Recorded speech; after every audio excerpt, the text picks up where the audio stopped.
नमस्कार दोस्तों, स्वागत है आप सभी का हमारे YouTube channel learn and inspire पर। क्या आप जानते हैं कि हमारे शरीर में कुछ ऐसे चक्र हैं जिन्हें जागृत करने से हम अद्भुत शक्तियां प्राप्त कर सकते हैं। आज हम इस वीडियो में इन्हीं चक्रों के बारे में विस्तार से जानेंगे। लेकिन वीडियो को शुरू करने से पहले अगर आप पहली बार हमारे चैनल पर आए हैं तो कृपया सब्सक्राइब कर लें ताकि आपको भविष्य में आने वाली वीडियो का नोटिफिकेशन मिल सके, और कमेंट में जय श्री कृष्णा जरूर लिखे। तो चलिए अब वीडियो को शुरू करते हैं। शास्त्रों में मनुष्य शरीर में स्थित 7 प्रमुख चक्रों का वर्णन किया गया है।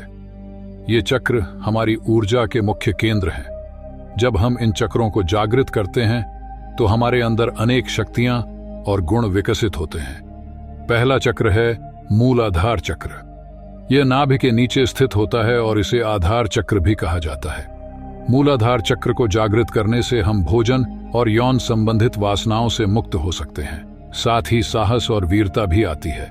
दूसरा चक्र है स्वादिष्ठान चक्र। यह जनेंद्रियों के निकट लगभग 4 अंगुल ऊपर स्थित होता है। इसका रंग पीला होता है और यह जल तत्व से संबंधित माना जाता है।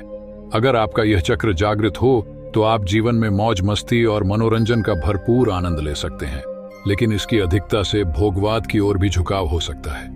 इसलिए इस चक्र को संतुलित रखना बहुत जरूरी है। तीसरा चक्र है मणिपुरक चक्र। यह नाभि के निकट स्थित होता है और इसका रंग भी पीला होता है, लेकिन यह अग्नि तत्व से जुड़ा हुआ है। मणिपुरक चक्र इच्छा शक्ति और कर्मठता से संबंधित है।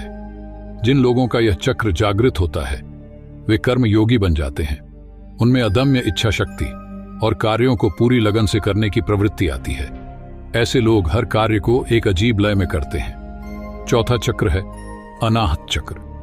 यह हृदय प्रदेश में स्थित है और इसका रंग हरा होता है। यह वायु तत्व से जुड़ा हुआ है।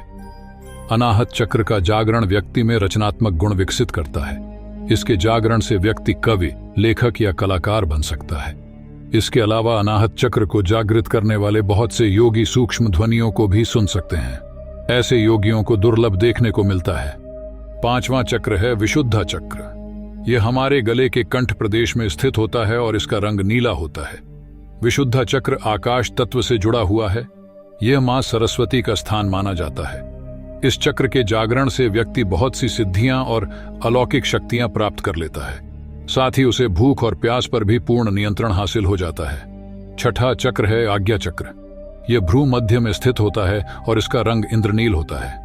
जब आज्ञा चक्र जागृत हो जाता है तो व्यक्ति दुनिया की किसी भी परिस्थिति से प्रभावित नहीं होता। वह स्थिर और निर्लिप्त रहता है। चाहे कोई भी परिस्थिति क्यों न हो, उसका मन सदा शांत और संतुलित बना रहता है। और अंत में 7वां चक्र है सहस्रार चक्र। यह मस्तिष्क के ऊपरी भाग में ब्रह्मरंध्र के आसपास स्थित है।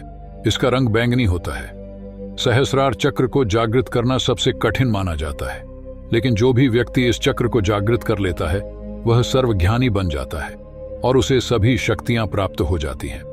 इस अवस्था में पहुंचना एक साधक के लिए सबसे बड़ी उपलब्धि है। दोस्तों, यह था मनुष्य शरीर के 7 चक्रों का विवरण। जैसा कि आप देख सकते हैं, इन चक्रों को जागृत करने से हम अनेक शक्तियां और सिद्धियां प्राप्त कर सकते हैं।